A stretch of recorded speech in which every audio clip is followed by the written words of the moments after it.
من این کار رو کردم به خاطر اون که اگر من این خیل نمیکردم شما از این گونه موضوع بخبر میموندید. نویسی که اسماعیل سامانی ترک بود گفته علامت سوال گذاشته. سلام علیکم دوستان عزیز، یک چند روز پیش یک ویدیو کردیم درباره اون که یک مؤلف در کتابش دولت سامانیان یعنی که دولت تاجیکی سامانیان رو اولین دولت ترکی نامیده است. در این باره خبر دادیم و اینچنین درباره تاریخی دولتداری تاجیکان سامانیان کمی معلومات دادیم. خب دوستان عزیز، از همه شما برای دستگیری کردهتان تشکر میگویم.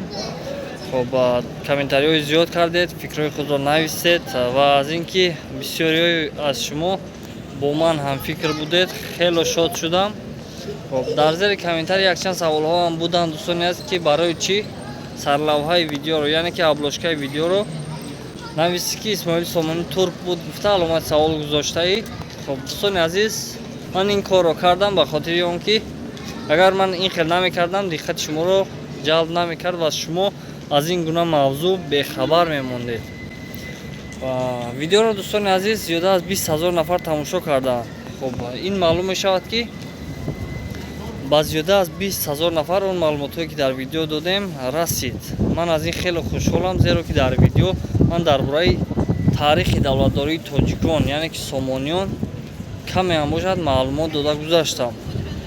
با واسطه این دوستان عزیز شاید که در بین شما شخصیت های هم بودن که درباره دولتداری تاجیکان عموما تصورات نداشتن، یعنی که با واسطه این ویدیو من توانستم که با بیشتر از 20,000 نفر درباره دولتداری تاجیکان یعنی که چی طور کدام سال و از طرف کی ساخته شد هیچ نباشد درباره اون که سامانیان از کجا پیدا شد یعنی که کلمه همین سامانی از کجا پیدا شده است کمی تصورات گرفته.